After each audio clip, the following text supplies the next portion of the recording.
मैं ट्रांसमिशन को आगे लेके चलता हूँ और सबसे पहले मैं चाहूँगा मेरे पास वो चेक ले आओ फसी।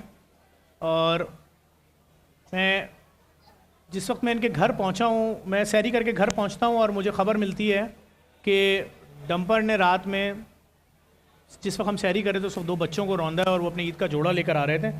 आप यकीन करें मैं 1.5 दिन का जागा था, मेरा मुझसे बेड पे लेटा नहीं गया। मैंने कहा उठो, अब समझे मैंने इनका एड्रेस कहाँ से लिया वो सुनिए। मैंने एक सहाफ़ी को फ़ोन किया, मैंने कहा ऐसा ऐसा वाक़या हुआ है, 2 जवान बच्चे हैं बहुत खूबसूरत और उनकी लाशें, तस्वीरें चल रही हैं लाशों की, किसके बेटे हैं?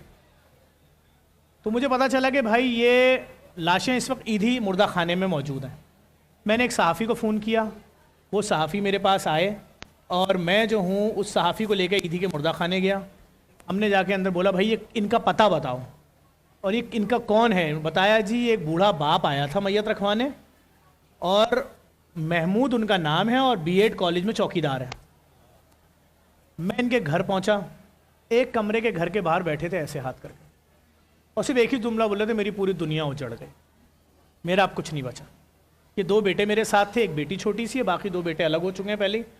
मेरे पास अब कुछ नहीं है, मैं क्या कर सकता था। मैंने वहाँ मजमा लगा हुआ था लोगों को, मैंने उनसे पूछा कि कोई सियासतदान, कोई हुकूमती एहलकार 6-8 घंटे हो गए इस बूढ़े बाप की कमर पे हाथ रखने आया? याद रखें पूरे कराची के लोग, ये कराची है, तेरी पीठ पे कोई हाथ रखने आया कराची? बड़ा अफसोस हुआ मुझे। पिछले साल ईद के दिन एक बंदा गुलशन में अपने फ्लैट से उतरा नीचे और चेस के बराबर में एटीएम से उसने पैसे निकाले, 25,000 रिश्तेदारों के दायरा था ईदी देने। डकैत आए, पैसे भी छीने, उसको भी गोली मार दी। मैं शाम में पहुंचा हूं तो उसके खून जो बह रहा था, उसके गिर्द पत्थर थे तो मैंने मट्टी डाली यार। उसके बच्चे आ रहे हैं जा रहे हैं, तो उसकी फैमिली उतरी आके कब्रिस्तान से। मैं उसके बाप को ताज़ियत देने गया तो उसके बाप, मैंने कहा यार जिसका जवान बेटा, एक ही बेटा वो मर जाए, अभी वो पूरी ज़िंदगी सरजानी में रहे, अभी गुलशन शिफ्ट हुए हैं, 2 महीना हुआ, बच्चे ने तरक्की की। उन्होंने, उनके पहले जुमले ने मेरा सीना ख़त्म कर दिया। भाई मैं बूढ़ा हूँ, मेरा जवान बेटा मर जाए, मैं क्या चाहूँगा लोग मुझे आके पुरसा दें ना, मुझसे ताज़ियत करें मुझे। उसने बोला बेटा हम तो इतने अरसे बाद यहाँ शिफ्ट हुए थे, इस मकान का रेंट कौन देगा? मैं ये जुमला सुन के मर गया। मैंने कहा ये क्या बोल रहे हैं? मैंने कुछ नहीं किया, मैंने उसी वक्त खड़े खड़े बात की भाई से। जितने का वो फ्लैट था उस बिल्डिंग में, दोनों को शायद 75 लाख या 50 लाख, बाप को अलग बहू को अलग दिलवाए वहाँ पर। लेकिन मैं आज भी बोलूँगा गवर्नमेंट से, हुकूमत सिंध से बोलूँगा, बाप बैठा हुआ इसके पास अब कुछ नहीं है, इसके 2 बाजू थे। मैंने तारीख में ऐसा बाप नहीं देखा कि उसके एक कंधे पे डोली का एक डंडा हो, एक बेटे की लाश का दूसरे पे दूसरा हो। इसने उठाई है वैसे लाश। मैं फंसी दोबारा गुजारिश करूँगा वो चेक ला दो मेरे पास भाई।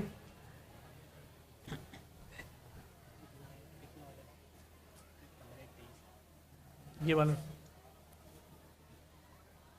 मैं गुजारिश करूँगा, क़िबला आइए, मुझ में इतनी हिम्मत नहीं है। ये अली शेखानी साहब ने 25 लाख रुपए का इनके लिए ऐलान किया था, 2 लाख। आप प्लीज़ बैठें, बराबर में बैठें उनके साथ भाई। इस रकम की तो कोई औकात ही नहीं है। आपके जो फूल चले गए वो तो अरबों में भी नहीं आ सकते।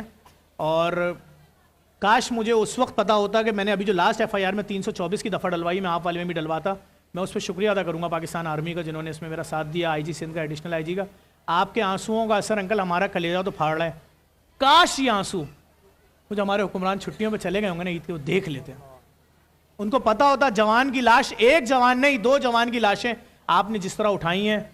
हम लोग कितने मजलूम हैं कराची वाले। आप देखें कभी जबान के नाम पे लड़वाते हैं आपा 10 साल, कभी मसलक के नाम पे लड़वाते हैं, अब डंपरों से नस्लकुशी कर रहे हैं, ट्रॉलरों से नस्लकुशी कर रहे हैं, टैंकरों से नस्लकुशी कर रहे हैं, गटरों में गिरा के मार रहे हैं, बिल्डिंगों में जला के मार रहे हैं। वो बूढ़ा बाप इसी ट्रांसमिशन में आया था जिसको आज तक उसके दोनों जुड़वा बेटों की लाशें नहीं मिली जो गुल सेंटर में जल गए। वो कह रहे सिर्फ एक हड्डी दे दो, मेरी एक बहन मर गई है जो सास थी मेरे इस वाली बहन के बेटे की, और दूसरी जो इसकी माँ है दोनों बच्चों की वो वेंट पे है, उनका शोक तो बढ़ा दूं। अंकल एक और मैं बात बताता चलूं, अगर आप दे दें, चेक दे दें उनको, दे दें उनकी अमानत। ये आपके लिए 23 लाख रुपए का चेक है। मैं अंकल शेयर कर सकता हूं? ठीक है। वो मैं अंकल से मिलके 11 बजे घर पहुंचा हूं, मेरे मोबाइल पे कॉल आती है तो बेटा मुझे इन दोनों की तदफीन के लिए तो कुछ पैसे दे जाओ। मैंने अपना मुंह पीट लिया था, मैं यार किस तरह से मार रहे हो मेरे शहर के लोगों को। मैंने 2 लाख रुपए कैश उसी वक्त पहुंचाया। मैंने कहा आंटी अली शेखानी साहब अभी मुझे पैसे भेज रहे हैं चेक, ये अली शेखानी साहब का ही चेक है अंकल, देख लें। मैंने कहा यकीन जाने मैं वो दर्द नहीं बता सकता, मैं ऐसे खड़ा हुआ, मैंने कहा मैं क्या करूं, अगर मुझे कैश नहीं मिलता मैं कसम खा के बोल रहा हूं अपने बच्चों को मैं अपनी बीवी का जेवर बेच के इनको कैश पहुंचा के आता, क्योंकि फॉरेन कैश कहां से देंगे आप। अभी 11 साढ़े 11 बज रहे हैं, रमजान में 12 बजे बैंक बंद, ये बेचारे अभी दफना के वापस पहुंचे हैं। खुदा के वास्ते हुकूमत से बोलूंगा जिनके बच्चे मर रहे हैं, दो ना इनको करोड़ों रुपए, किसी की तो गफलत है, किसी की तो लापरवाही है, एक बंदा नहीं डिसमिस हुआ होगा। आप देखें मरियम साहबा ने क्या किया, एक बच्चा गटर में गया, वो खड़ी हो गई, अरे उन्होंने डीसी वीसी बैठे थे, बोला बैठे कैसे, इनको डालो जेलों में, किसकी गलती है। 10,000 गटर का ढक्कन लगा एक रात में, यहां 200 बच्चा गटर में गिरा के मार दें आप। लेकिन मैं क्या बोलूं, बस अंकल मैं आपसे क्या बात करूं, मैं आपके लिए कुछ नहीं कह सकता। हम बस दुआ कर सकते हैं अल्लाह ताला आपके बच्चों की मग़फ़िरत फरमाए। ईद पे लाशें घरों में जाते नहीं हैं, हमारे यहाँ सब कुछ नहीं है। ये जो कोई जुल्म के पीछे अल्लाह उसको देख रहा है, अल्लाह उसको पूछेगा। ये रकम कुछ नहीं है। कभी ज़िंदगी में आपकी बेटी की शादी की पूरी जिम्मेदारी मेरी है, जैसे मैं अपनी बेटी की शादी कराऊंगा, मैं अपने घर से, जेडीसी से नहीं, मैं अपने घर से इंशाल्लाह कि मुझे ज़िंदा छोड़ा इस माफिया ने, मैं आपकी बच्ची की शादी वैसे ही कराऊंगा, और अगर मैं मर गया तो मेरे बच्चे ये इंतजाम पूरा करेंगे। हम आप लोगों को तना नहीं छोड़ेंगे। जुल्म हो रहा है, जुल्म हो रहा है, मैं मानता हूँ। मैं एक गुजारिश करना चाहूँगा ज़फ़र भाई, अगर इजाज़त हो आपकी, ये एक बहुत नेक फलाही काम है जो शायद किसी का ख्वाब व ख्याल में भी ना हो कि ये जो चेक है इनके दो बेटों का नेमुल बदल तो नहीं है, लेकिन कम से कम ज़ख़म पर मरहम रखने के तौर पे जो है ये इनको पेश किया जा रहा है, और ये खिदमात के तौर पे। और हुक्म ये है कि वफाकी और सूबाई हुकूमतों की ज़िम्मेदारी बनती है कि जो काम उनको करना चाहिए वो जेडीसी हमारे ज़फ़र अब्बास भाई कर रहे हैं, लेकिन उनकी जिम्मेदारी ये है कि उन्होंने टैंकर माफिया, सारे जितने भी सरगर्म हैं, पानी माफिया है, सारे सरगर्म हैं, उनके तमाम जितने भी कारिंदे अलग ऐलान घूम रहे हैं। जब गाड़ी रजिस्टर्ड ही नहीं है सिंध में तो एक्साइज के पास डाटा कहाँ से आएगा।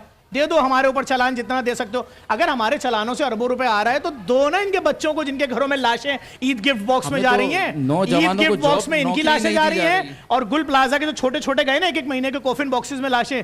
मैं क्या बोलूं, बस मैं आप सब लोगों से बस ये गुजारिश करूंगा, आपसे भी मिलते हैं इस ब्रेक के बाद, और मैं इनको ज़्यादा देर बैठाना नहीं चाहता, तो हम ब्रेक पे जा रहे हैं, ब्रेक से वापस आते हैं, अपने मेहमानों को तारुफ भी कराएंगे, शुक्रिया भी अदा करेंगे और बताएंगे आज और क्या अहम चीज़ें आपसे हम शेयर करेंगे।